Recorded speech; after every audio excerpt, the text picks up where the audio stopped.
ప్రశ్న. సొసైటీ మీద ఇంపాక్ట్ అనేది ఖచ్చితంగా ఉంటుంది. ఎందుకంటే ఆ పీర్ ప్రెజర్, ఆ పీర్ ఉంటుంది కదా గ్రూపు, అది ఇట్ సెల్ఫ్ సొసైటీలో ఒక భాగం. కాబట్టి ఖచ్చితంగా ఎఫెక్ట్ ఉంటుంది. మనకి ఇక్కడ ఏం చేయాలంటే పీర్‌ను మీరు సెలెక్ట్ చేసుకునే క్రమంలో అది మంచి పీరా, గ్రూపా లేకపోతే నెగెటివ్ ఉన్న గ్రూపా అనేది గుర్తుచేసుకోవాలి. మామూలుగా కొన్ని గ్రూపులు బోత్ ఉంటాయి. పాజిటివ్, నెగెటివ్ ఉంటది. కాబట్టి ఏం అవును చేయాలంటే సార్. మీకు ఆ గ్రూపులో పాజిటివ్ ఐటమ్స్‌ను పెంపొందించడము, ఎన్విరాన్మెంట్ ప్రొటెక్షన్ కొరకు చెట్లు నాటడం వంటి కార్యక్రమాలు మన గ్రూప్‌లో చేయొచ్చు. అట్లనే క్లీన్ అండ్ గ్రీన్ కార్యక్రమాలు చేయొచ్చు. కమ్యూనిటీ హెల్త్‌కు సంబంధించిన కార్యక్రమాలు చేయొచ్చు.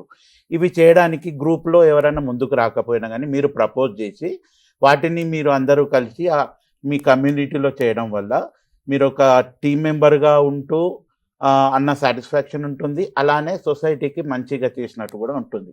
అట్లనే కొన్ని గ్రూప్స్ ఉంటాయి. యాంటీ సోషల్ బిహేవియర్ చేయమని చెప్తుంటాయి. ఫర్ ఎగ్జాంపుల్ మీరు చిన్న పిల్లలు కాబట్టి డ్రగ్ అబ్యూజ్ ఉంటుంది. సబ్‌స్టాన్స్ మిస్‌యూజ్ ఉంటుంది. ఇలాంటివి చేయమని చెప్పినప్పుడు మీరు అది గుర్తించి మీరేం చేయాలంటే నో అని చెప్పాలి.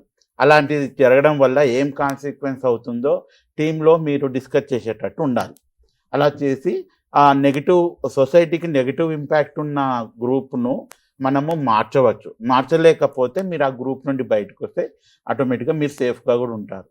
ఇలా ఆ గ్రూప్ అనేది సొసైటీలో భాగమే కాబట్టి మంచి గ్రూప్ నుండి మీరు ప్రో సోషల్ బిహేవియర్ చేయడం ద్వారా సొసైటీ అనేది మంచి వైపుగా పోతుంది. ఎందుకంటే మీరే విద్యార్థులే రేపటి భవిష్యత్తు పౌరులు కాబట్టి ఒక పాజిటివ్ గ్రూప్‌లో ఉంటూ పాజిటివ్ యాక్టివిటీ చేయడం ద్వారా పాజిటివిటీ మనము తీసుకురావచ్చు. వీళ్ళకి